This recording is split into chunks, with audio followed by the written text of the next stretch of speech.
तो शुरू करें आज का टॉपिक।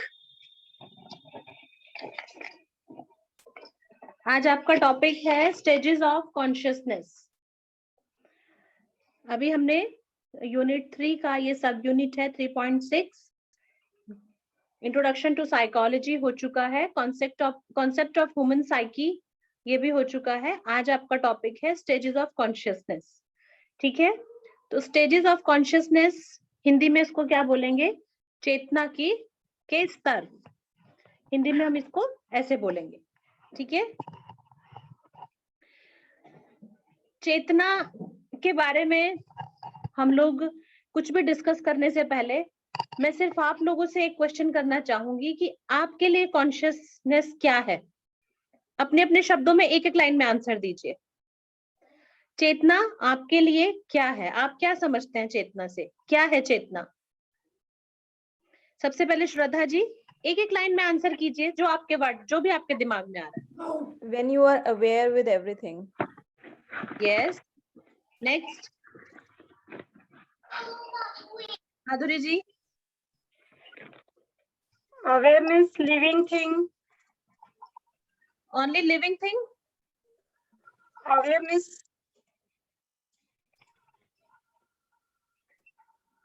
Okay. सोनाली।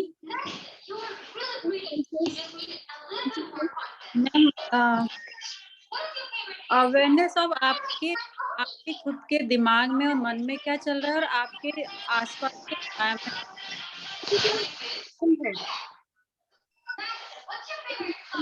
का माइक ऑन। यस, हाँ जी। मतलब हमारे खुद के दिमाग और मन में जो चीज चल रही है वो, और हमारे आसपास के एनवायरनमेंट में क्या चल रहा है उसकी अवेयरनेस होना। ओके, और सविता गुलाटी जी फटाफट एक एक लाइन में आंसर दीजिए। What you think about consciousness? Mic off है आपका।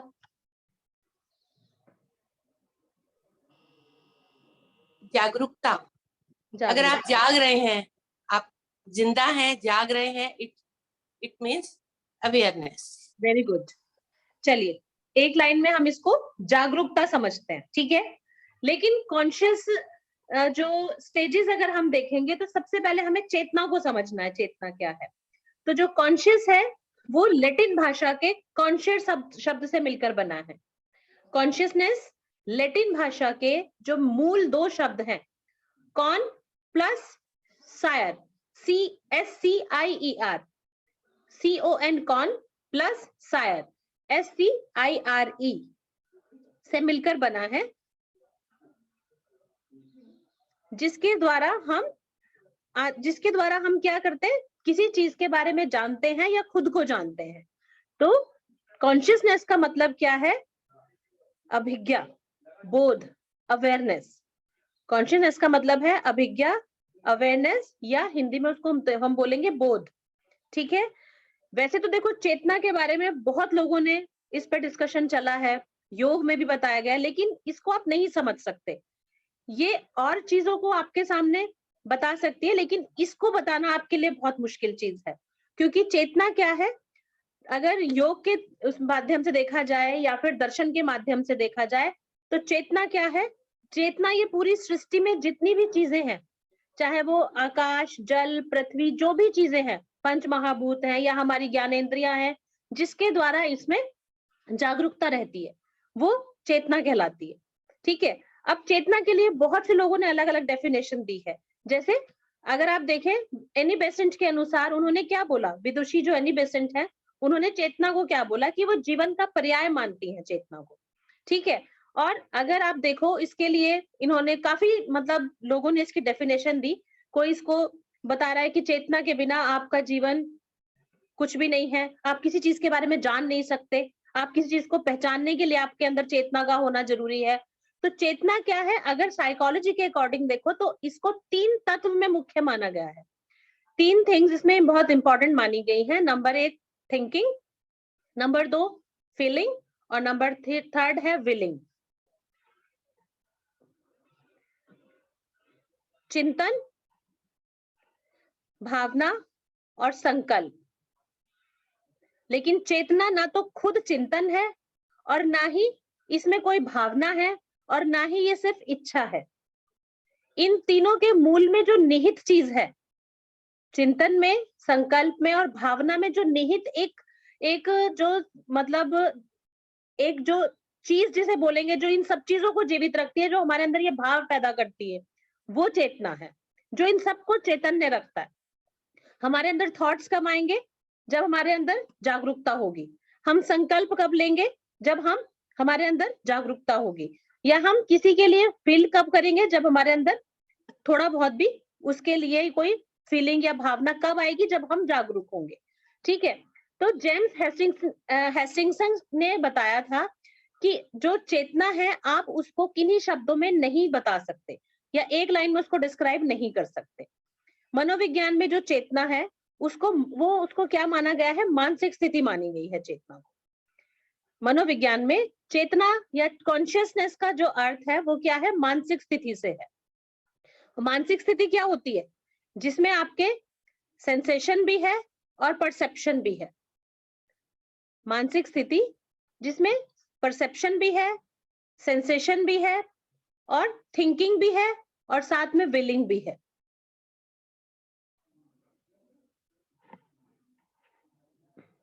अब अगर हम चेतना का कार्य क्षेत्र देखें, क्या कार्य है चेतना का? तो भारतीय चिंतन क्या है? अगर इंडियन साइकोलॉजी के अकॉर्डिंग देखा जाए या इंडियन फिलोसफी के अकॉर्डिंग देखा जाए, तो जो चेतना है उसका मूल सोर्स क्या है? मूल स्रोत क्या माना गया है? परमात्मा। चेतना का मूल स्रोत माना गया है परमात्मा, जिसे सत चित आनंद के रूप में परिभाषित किया गया है। सत चित और आनंद के रूप में। ऐसे ही चेतना को योग में क्या बताया गया है? चित्त से परिभाषित किया गया है। ठीक है, चेतना मतलब चित्त, जिसमें अहंकार है, मन है और बुद्धि है। उपनिषदों में भी चेतना शब्द के बारे में क्या बोला गया है? कि आकाश, पृथ्वी, जल, वायु, अग्नि, ब्रह्मा, महेश, विष्णु, जो कुछ भी है, देखो तो ये इनको मानो तो ये कुछ भी नहीं है, लेकिन अगर देखें तो ये सब चेतना का ही एक स्वरूप है। ठीक है, जैसे इसका एग्जाम्पल क्या देंगे? महर्षि वशिष्ठ बताते हैं। महर्षि वशिष्ठ क्या कहते हैं कि जिस प्रकार जैसे आप पानी को देखते हो ना, उसमें जो लहरें हैं वो चेतना है। जलती हुई जो लौ है, जो दिया है, वो जलती हुई जो लौ है उसमें, वो चेतना है। या इन्होंने क्या बोला? अग्नि को आप, जो उसमें चिंगारियां निकलती है ना, उसको आप चेतना को मान सकते हैं। जैसे अगर देखो तो अगर एक मशीन है जो पुर्जों से बनी हुई है, ठीक है, उसमें बहुत सारे पुर्जे हैं, लेकिन अगर हम देखें तो जो मशीन है वो सिर्फ एक पुर्जों का ही कोई गुच्छा या कोई एक उसका सिस्टम नहीं है। उसमें एक चीज है कुछ ऐसा जिससे हम उससे अच्छी तरह काम भी ले सकते हैं। अगर हम सारे पुर्जों को जोड़ दें तो जरूरी नहीं है हम वो मशीनरी बना दें। तो यहाँ क्या कहने का मतलब है कि आपके भाव, आपके संकल्प, आपके विचार, आपके अंदर जो भी सेंसेशन, जो भी चीजें हैं, वो सब चेतना है। ठीक है, अब आधुनिक जीवन में जो मनोविज्ञान है, मनोविज्ञान आधुनिक जीवन का, उसमें हम अभी तक फ्राइड को ही लेकर चल रहे हैं। ठीक है, फ्राइड के अकॉर्डिंग ही हमने मानव विकास को देखा, उन मानव विकास की अवस्थाएं पढ़ी थी। फ्राइड के अकॉर्डिंग ही हम अब चेतना को भी समझेंगे कि चेतना क्या है। मैं एक आपको पिक्चर शेयर करती हूँ। इसमें स्क्रीन शेयर पता नहीं क्या, इसमें मेरे को थोड़ा देखना पड़ेगा। मैं आपको ग्रुप में भेज दूंगी वो पिक्चर। ठीक है, फ्राइड ने एक आइसबर्ग का कॉन्सेप्ट बताया था चेतना को समझने के लिए। तो उन्होंने क्या बोला कि चेतना के 2 स्टेजेस माने हैं, एक अचेतन और एक चेतन। ठीक है, 2 स्टेज माने हैं। और जो आइसबर्ग का जो उन्होंने एग्जांपल दिया है, उसको हम समझने से पहले हम चेतना के वर्ड्स देखेंगे कि चेतना को कितने टाइप से हम समझते हैं। तो चेतन, सचेत और कॉन्शियस। चेतन, सचेत और कॉन्शियस, ये तीनों एक वर्ड है। चेतन, सचेत और कॉन्शियस, मतलब जिसमें आप सचेतना होते हैं वो सचेत हो गया। कॉन्शियस, सचेत और चेतना एक शब्द है। अर्धचेतन, अवचेतन और प्री कॉन्शियसनेस और सब कॉन्शियसनेस, ये एक वर्ड है। अर्धचेतन, अवचेतन, प्री कॉन्शियसनेस और सब कॉन्शियसनेस, ये एक वर्ड है। और थर्ड है अचेतन और अचेत और अनकॉन्शियस। कई बार हम क्या होते हैं, शब्दों में बहुत कंफ्यूज हो जाते हैं कि फर्स्ट सेकंड थर्ड स्टेज कौन सी है। तो अचेतन, अचेत और अनकॉन्शियसनेस ये थर्ड स्टेज है। 3 स्तर हम चेतना के मान के चलते हैं। तो जो फर्स्ट स्टेज है चेतन, चेतन क्या है, चेतन स्तर कौन सा है हमारा चेतना स्तर? Deepali? When we are awake. बिल्कुल, जो प्रेजेंट है, जो हम अब हैं, वो चेतना की स्थिति है, जो वर्तमान स्थिति है हमारी, ठीक है, जिसमें हम सबसे अधिक जागरूक हैं। सबसे पहले अगर हम देखें तो जो हम समझ रहे हैं, सोच रहे हैं, जान रहे हैं, सांस ले रहे हैं, जी रहे हैं, ये सब क्या है, ये अवेयरनेस क्या है, यही चेतना का पहला स्तर है, ठीक है। और जैसा हमारा शरीर अनुभव कर रहा है, हम कितने आकर्षक हैं, वो कितना खूबसूरत है, ये भाव जब हमारे अंदर आते हैं, या फिर हर एक चीज के बारे में जो हमारी भावना है या जो हम सोचते हैं, जैसे हल्की से हल्की अनुभव और दूर से दूर वायु का स्पर्श जब हम फील करते हैं, तो ये चेतना का पहला स्तर है, जागरूक स्तर, जो हम महसूस कर सकते हैं। सेकंड है अर्धचेतन। अर्धचेतन, अवचेतन और प्री कॉन्शियस या सबकॉन्शियस। देखो, जब हम कुछ सोचते हैं, ठीक है, तो जब वो सोचा, जैसे फॉर एग्जाम्पल शनिवार को हमने खाने में क्या खाया था, अगर हमें ये आज याद करना है मंडे, तो हमें थोड़ा सोचने में टाइम लगेगा। उसको सोचने के लिए हमें सोचना पड़ेगा सैटरडे हमने डिनर में क्या किया था। तो जो सैटरडे की बात को सोचने के लिए आज जो हमने जो समय दिया या जो उस चीज को सोचा, तो वो भाव कहाँ से निकल कर आएंगे? कहीं तो वो संचित है ना, वो थिंकिंग, वो थॉट, वो विचार कहीं तो संचित है। जहां वो माइंड से, यस, वो सबकॉन्शियस माइंड है, प्री कॉन्शियस माइंड है, जहां आपके चेतन स्तर के भाव जहां शिफ्ट हो गए, पहले से ही आपने उनको, मतलब वो अपने आप वहां पर स्टोर हो गए हैं।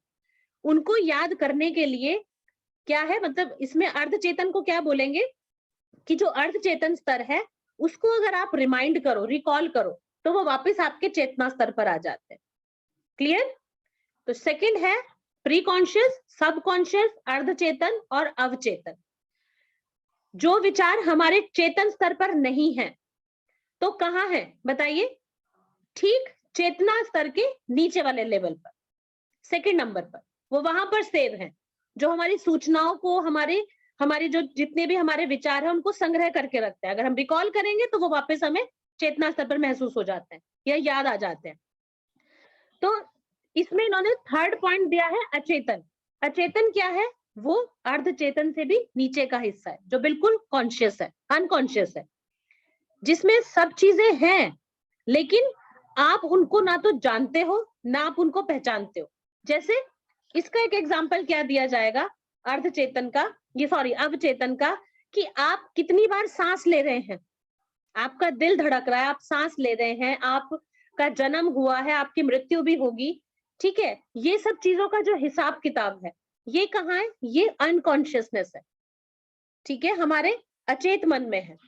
अगर आप इनका हिसाब किताब लगाने लगो कि आपने दिन में कितनी बार सांस ली, मतलब मेरा कहने का मतलब यह है कि एक शरीर ऐसा है जो आपका पूरा हिसाब किताब उसके पास है, लेकिन वो कब क्या काम कर रहा है ये आपको नहीं पता, इसको आप नहीं जान सकते। तो आइसबर्ग का जो फ्राइड ने एग्जाम्पल दिया है, आइसबर्ग का एग्जाम्पल क्या है कि उन्होंने एक बर्फ के जो पानी में डूबा हुआ एक बर्फ का वो टुकड़ा डाल दिया, ठीक है, पानी में जब एक बर्फ का टुकड़ा डाल दिया तो उसका जो ऊपरी भाग है, जो 10% है, वो क्या है? वो चेतना स्तर है, जो हमारी वर्तमान स्थिति है। मैं उसको शेयर कर दूं, पहले आप उसको देख सकते हैं, फिर उसके बाद आप उस पिक्चर को देखेंगे तो आपको समझ आएगा। मैम एक चीज बोलनी थी इसमें। हाँ जी बताइए। ये जो आप स्तर बता रहे हैं, तीनों स्टेजेस, ये तो सेम वैदिक वाला भी स्तर यही है ना हमारा? वैदिक वाला जो स्तर है ना, वो वेदांत में जो बताया है, जागृत, सुषुप्ति, विषुप्ति, यही कह रहे हैं ना आप? हाँ जी। हाँ, वो भी यही है, लेकिन हमें साइकोलॉजी के अकॉर्डिंग देखना है, ठीक है। मैंने आपको क्या बोला, उपनिषदों में भी यही बताया गया है, वेद में भी, ये वेदांतों में भी यही बताया है, वेदांत में इसका वो किया, लेकिन वो गुण के साथ है। जागृत अवस्था, विक्षिप्त अवस्था, सुप्त अवस्था, ये क्या गुणों के आधार पर बताया है। ठीक है, यहाँ पर सिर्फ 3 स्टेज बता दिए।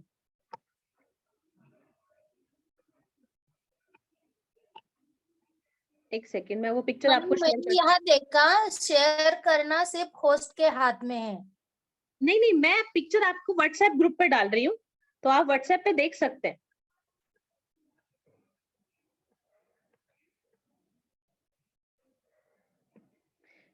वो मुझे इसमें भी शो नहीं हो रही है, एक सेकेंड।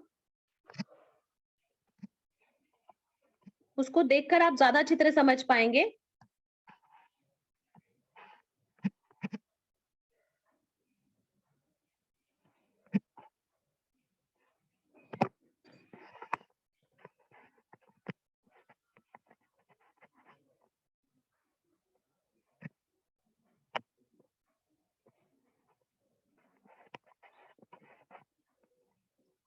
यस, मैंने शेयर कर दिया आपको। व्हाट्सएप पे देख सकते हैं, YCB वाला जो ग्रुप है, आप उसमें उसको खोलकर देख सकते हैं।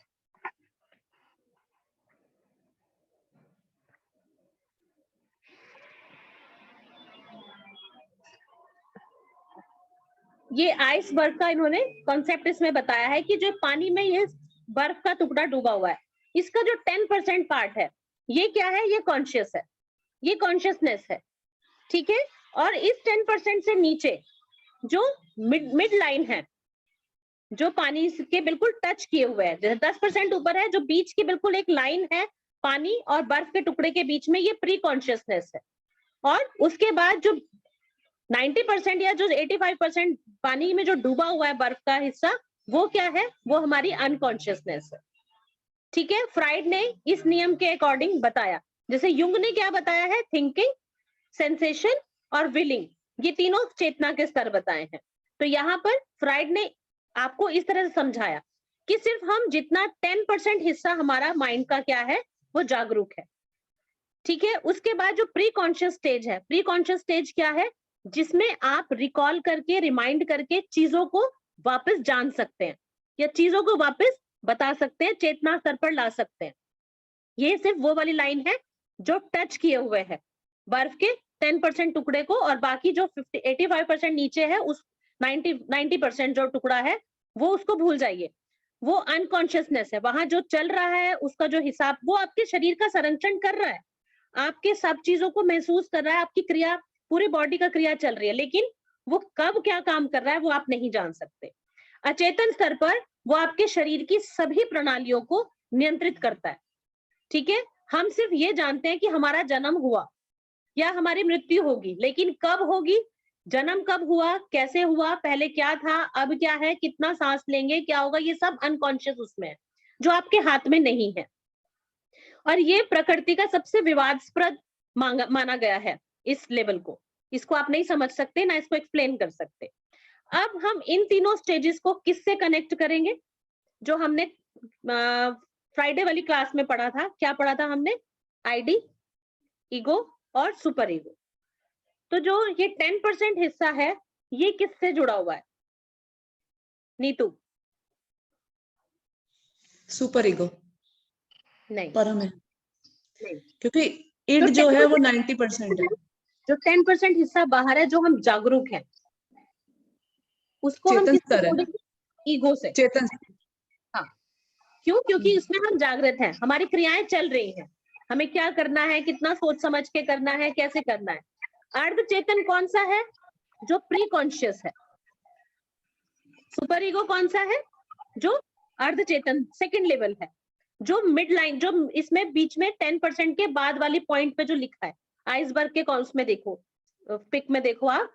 प्री कॉन्शियस कौन सा है, जो आपका सुपर ईगो की स्टेज है, जिसमें आप चीजों को अनुभव करते हो। ठीक है, उनका एक्सपीरियंस करने के बाद आप उनको अपने चेतना स्तर पर लेकर आते हो। और 3% जो थर्ड है इसमें अनकॉन्शियसनेस, वो क्या है, वो आपका आईडी है, इदम। मैंने क्या बताया था आपको परसों वाली क्लास में कि जो इदम है वो क्या है, वो अस्थिर और बहुत चंचल प्रवृत्ति का और बहुत ही आवेगी है। आपके बस में उसको कंट्रोल करना नहीं है, वो कब क्या सोच रहा है, कब क्या करना है, वो सब वही जानता है। उसका आपके लिए उसके लिए कुछ भी निर्धारित करना या कुछ नियंत्रित करना वो आपके हाथ में नहीं है, तो वो अनकॉन्शियस स्टेज है हमारी। तो चेतना के ये 3 स्तर हमने यहाँ पर देखे।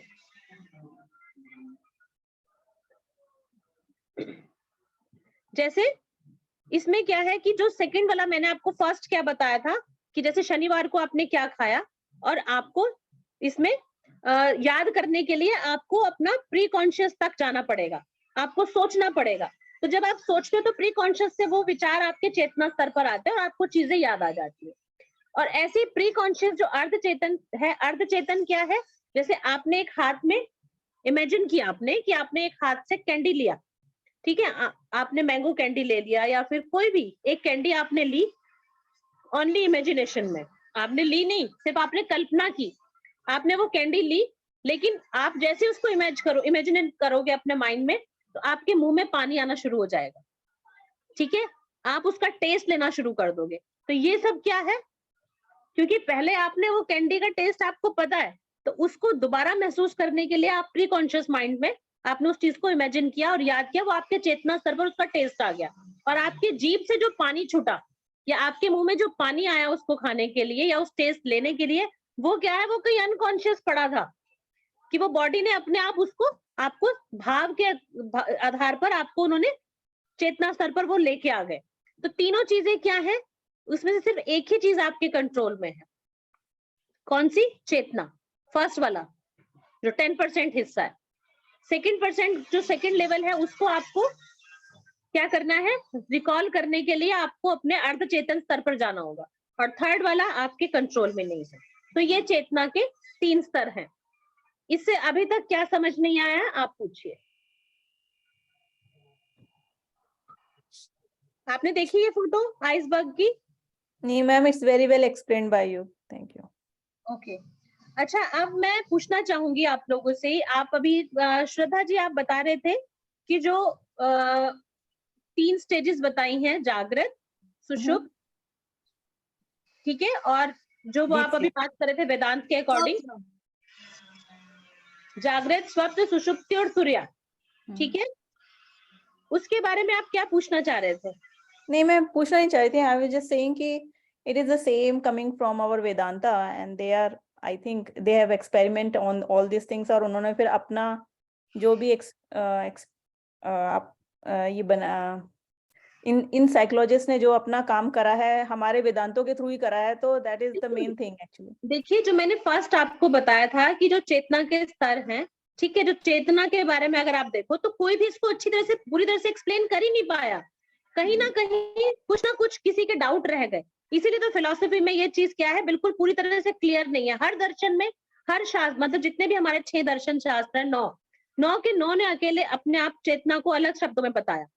मैं वो सब आपको यहाँ एक्सप्लेन कर सकती थी, पर इतना नीड नहीं है। क्यों? क्योंकि वो बहुत लेंथी हो जाएगा। आपका टॉपिक क्या है?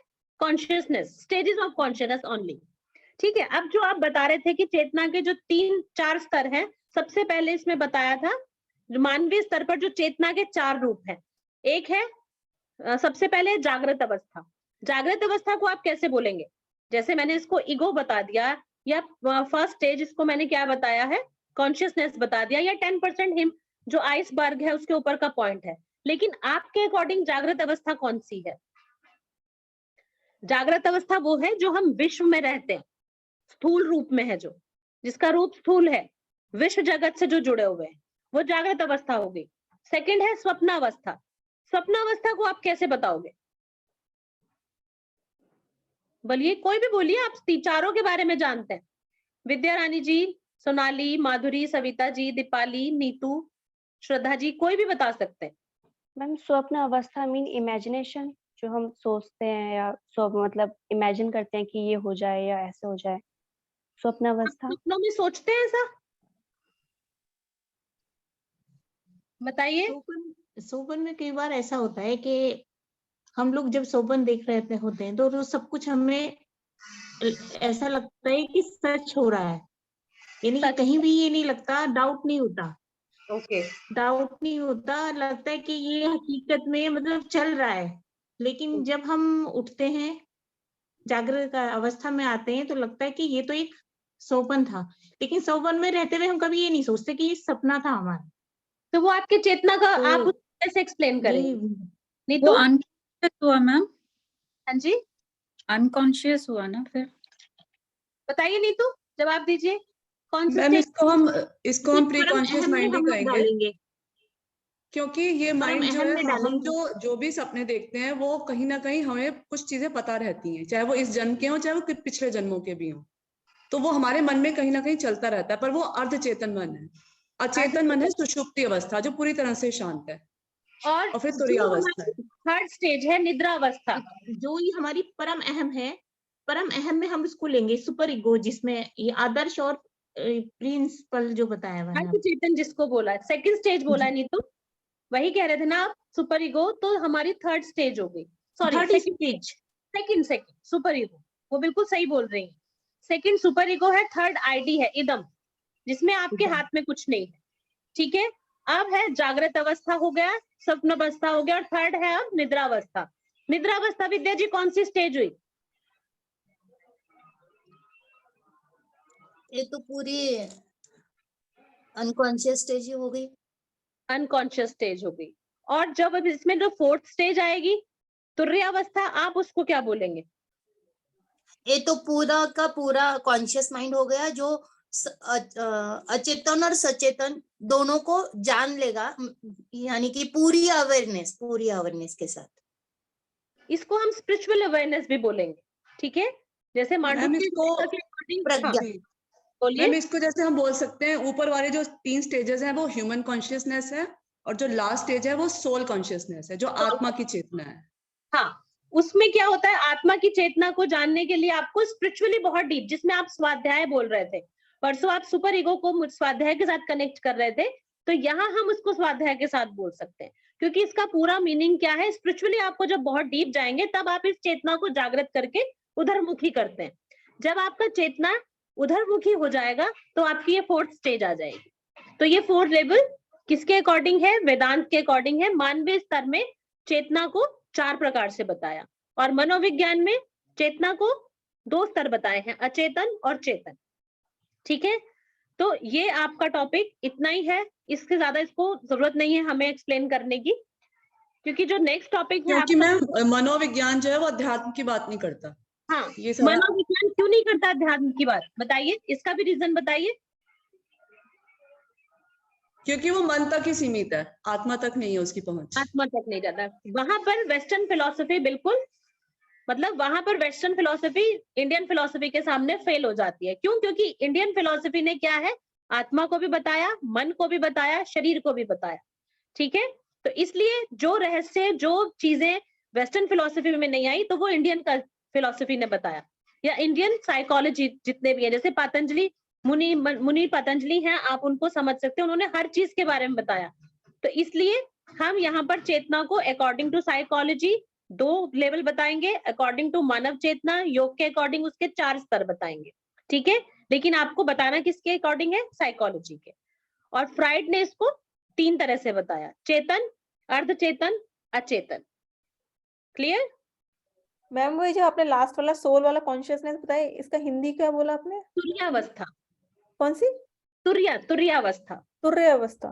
Yes, Thank you. देखिए जो मांडुक्य कारिका में ना इसको बहुत अच्छे से एक्सप्लेन करा है, तो उसको सिर्फ आप सुन सकते हैं कि मांडुक्य कारिका में जो ओम है, ओम के ऊपर उन्होंने इसको ध्यान लगाने के लिए बोला, या योग निद्रा भी उन्होंने किसके लिए बताई? शीतलीकरण योग निद्रा के द्वारा, कि जब हमें तनाव होता है ना, तो जब हम शीतलीकरण अगर अकॉर्डिंग टू मांडुक्य कारिका जाए तो उन्होंने ओम के ऊपर बताया। ओम एक सिंगल वर्ड है, लेकिन इसको क्या बोला गया? स्पिरिचुअल, पूरी तरह से ये यूनिवर्सल मंत्र है, पूरी तरह से स्पिरिचुअली आप इसको फील कर सकते हो।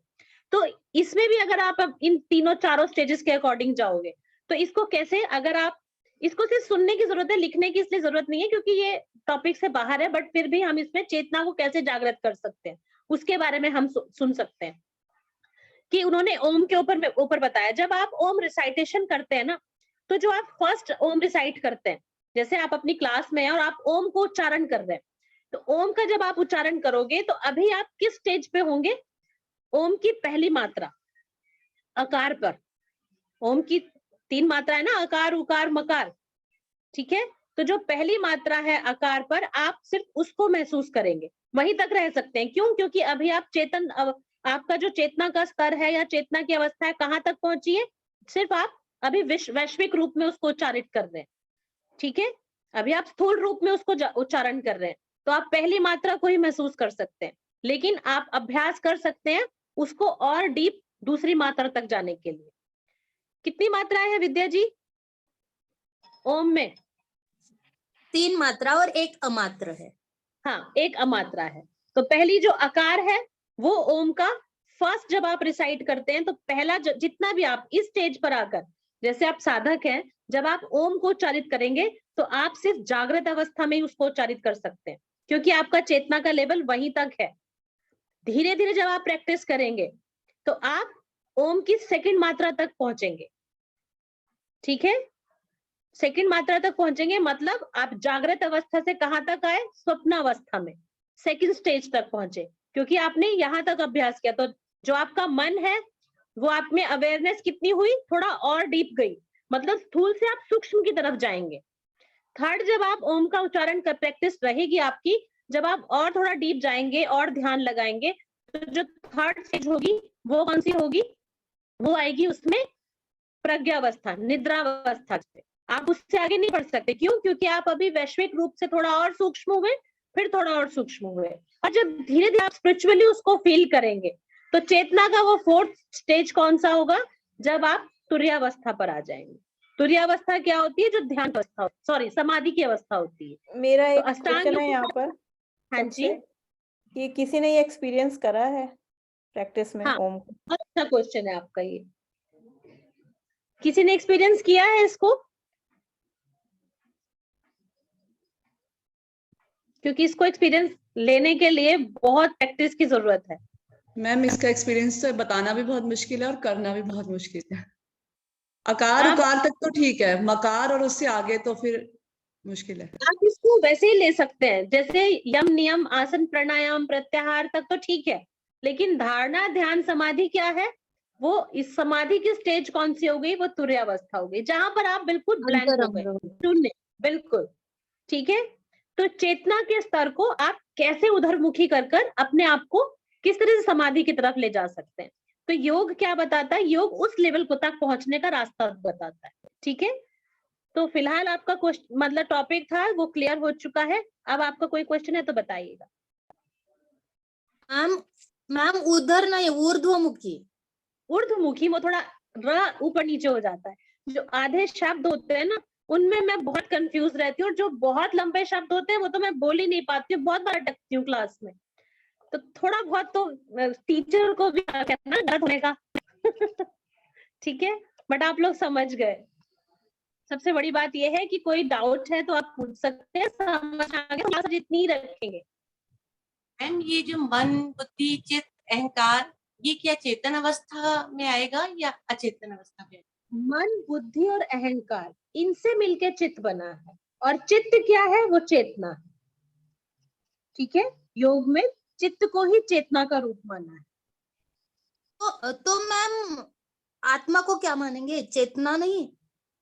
आत्मा, अगर चेतना जब नहीं है, चेतना मन मतलब आत्मा में जब चेतना ही नहीं है तो आत्मा को हम कैसे समझेंगे? उसको तो समझना बहुत मुश्किल है। आत्मा को कैसे एक्सप्लेन कर सकते हैं? अब तक तो हम ये समझ रहे थे आत्मा मीन्स चेतना। नहीं, मैंने आपको क्या बोला कि जो योग है उसमें चित्त को ही चेतना बताया, ठीक है? चित्त क्या है? जिसमें मन बुद्धि अहंकार तीनों चीजें हैं, और ये सब क्या है? बिना आत्मा के तो इनको हम इनको जान सकते हैं। मन बुद्धि चित्त जो है वो मन बुद्धि अहंकार ये चित्त है। चित्त और चेतना और आत्मा अलग अलग है या सेम ही है? चित्त और चेतना एक चीज है, ठीक है? और आत्मा नहीं। तो आप इनका इसका आंसर दीजिए, इसमें मैं कंफ्यूज हूँ थोड़ा। नहीं विद्या जी, आत्मा अलग है ना, चेतना और आत्मा सेम चीज नहीं है। वैज्ञानिकों ने भी अलग माना है, मन और आत्मा को अलग माना है। तभी तो हमने अभी टॉपिक केस पे बात किया था कि जब इसमें क्या कहते हैं, मन और आत्मा से आगे वो उसका आंसर दे ही नहीं पाते साइकोलॉजिस्ट, ठीक है? तो आत्मा अलग ही है। जैसे आप देखो योग में भी तो बताया गया ना, अगर प्रकृति पुरुष का मिलन है तभी तो हम चेतना को वो कर सकते हैं आभास, वरना पुरुष बिना चेतना के प्रकृति कुछ भी नहीं है, ठीक है ना? तो यहाँ हम सिर्फ चेतना को इस तरह से बता सकते हैं। और पूछिएगा, किसी को कोई डाउट है तो। सोनाली, समझ आया कि नहीं? कहीं खोए हुए हो आप? मैम अभी समझ तो फिर से एक बार रिपीट कर, जो आइसबर्ग है, आइसबर्ग के कॉन्सेप्ट में क्या है? 10% हिस्सा कौन सा है? जो आप जागृत अवस्था में, ठीक है, जो हमारी कॉन्शियसनेस है। और उसके नीचे का, ठीक जागृत अवस्था के, सॉरी, चेतना अवस्था की जो नीचे का स्टेज है वो है अर्ध चेतन, जहां हमारे चेतना स्तर के जो थॉट्स निकल चुके हैं, जिन्हें हम भूल चुके हैं, वहां स्टोर हो रहे हैं, कि हम थोड़ा रिकॉल करेंगे, रिमाइंड करेंगे तो वापस चेतन स्तर पर आ जाते हैं। और जो मतलब 80, बॉर्डर लाइन मैम, हाँ बॉर्डर लाइन, जी बिल्कुल, जो 80% पार्ट है जो पानी के अंदर डूबा हुआ है, वो अनकॉन्शियसनेस, वो आप ना समझ सकते हैं, ना आप जान सकते हैं, ना आप उसको एक्सप्लेन कर सकते हैं, पर वो इंटरनल, वो इदम बताया था ना, वो इदम था। ठीक है, क्लियर हुआ? मैम आप जो बोल रहे हो कि चेतना और चित्त एक है, ये मैं नहीं बोल रही हूँ, चेतना को बहुत लोगों ने अलग अलग बताया, लेकिन योग में क्या बोला कि जो चित्त है वही चेतना का स्थान है, चेतना वही है, क्योंकि मन, बुद्धि, अहंकार, उससे जो चित्त वही चेतना का स्तर बताया। हाँ जी बोलिए। तक जो चित्त की शांति का जो हमने पढ़ा कि वो अपने मन को, चित्त की एकाग्रता, हाँ एकाग्रता, तो यहाँ पे अगर हम चेतना समझे तो वो ब्रेन से रिलेटेड हो रहा है ना, मतलब नहीं। मन से रिलेटेड तो नहीं अगर आप है। उसको साइंटिफिकली चलोगे तो बुद्धि से आप रिलेट कर सकते हो, ठीक है, लेकिन स्पिरिचुअली क्या है, ये मन भी है और अहंकार भी है। मैंने क्या बोला कि जो युंग थे, युंग ने क्या बोला, आपके विचार, आपका चित्त और आपके संकल्प, ये चेतना को बता सकते हैं। आप जो सोच रहे हो, आप जो देख रहे हो, आप जो जान रहे हो, जो महसूस कर रहे हो, वो सब चेतना है। तो मन और ब्रेन, आप ब्रेन एंड मन को दोनों को कंबाइन मतलब यहाँ पे यूज कर रहे हैं। मन और बुद्धि और अहंकार, इनसे मिलके चित्त बना। अब इनको कंबाइंड तो एकदम, आप कंबाइंड भी मान सकते हो एक तरह से, लेकिन रोल सबके अलग अलग है। ओके, ठीक है। आज श्वेता भी है क्लास में, फर्स्ट टाइम देखा मैंने। चलिए और बताइएगा, आपकी जो फ्राइडे की क्लास थी वो मैंने आज मंडे ले लिया, क्योंकि मैं उस दिन ऑफ लिया हुआ है मैंने, तो आपकी फ्राइडे क्लास मैंने आज ले ली। ठीक है, तो अब हम नेक्स्ट फ्राइडे नेक्स्ट टॉपिक के साथ मिलेंगे। किसी का कोई क्वेश्चन है, डाउट है तो आप लिख लीजिएगा, हम नेक्स्ट क्लास में उसको आंसर कर सकते हैं। अभी कुछ पूछना है तो बता दीजिएगा, वरना क्लास ओवर करें। क्लियर? चलिए। सोनाली मैम जो बोल रही है ना ब्रेन, वो एक्चुअली माइंड है सोनाली। हम हाँ। जिसको मन कहते हैं वो वेस्टर्न में उसको माइंड बोलते हैं। ब्रेन तो हमारी बॉडी का पार्ट है, माइंड हमारा है सारा, जो हम जिसमें सोचते हैं।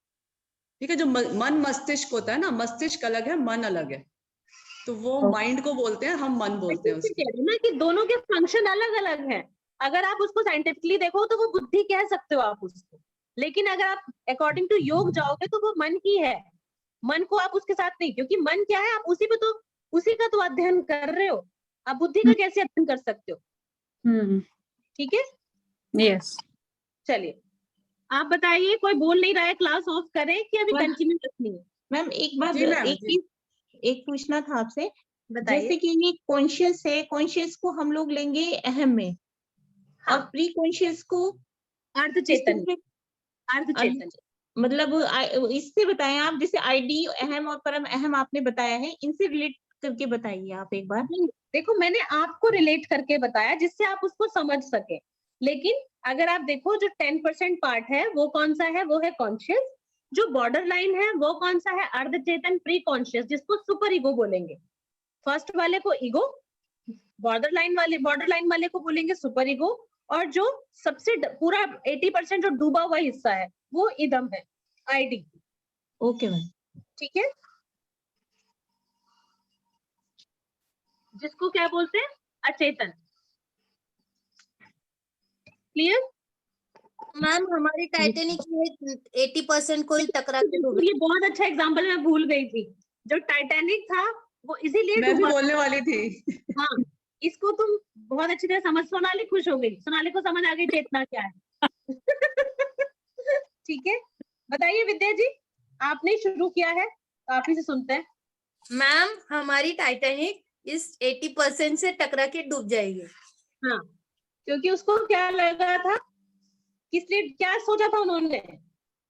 कभी डूबेगी ही नहीं टाइटैनिक।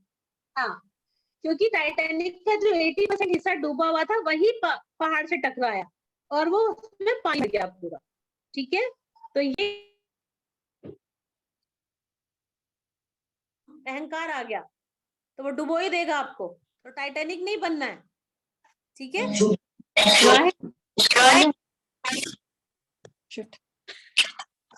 सॉरी। और पूछे, और कुछ याद आ रहा है? विद्या जी बहुत अच्छा एग्जांपल दे दिया, मैंने लिखा था पर मैं भूल गई बोलना, है ना? ठीक है, क्लास ओवर करें। तीसरी बार पूछ रही हूँ, रिकॉर्डिंग भी हो रही है इसकी, पता है? उनको लगेगा इनको क्लास ऑफ करने का ही लगा, लेकिन इतना ही है ये टॉपिक। यस बोलो। ठीक है मैम। यस ठीक है ma'am. Okay, thank you thank you ma'am, thank you. Thank you ma'am. Thank you madam.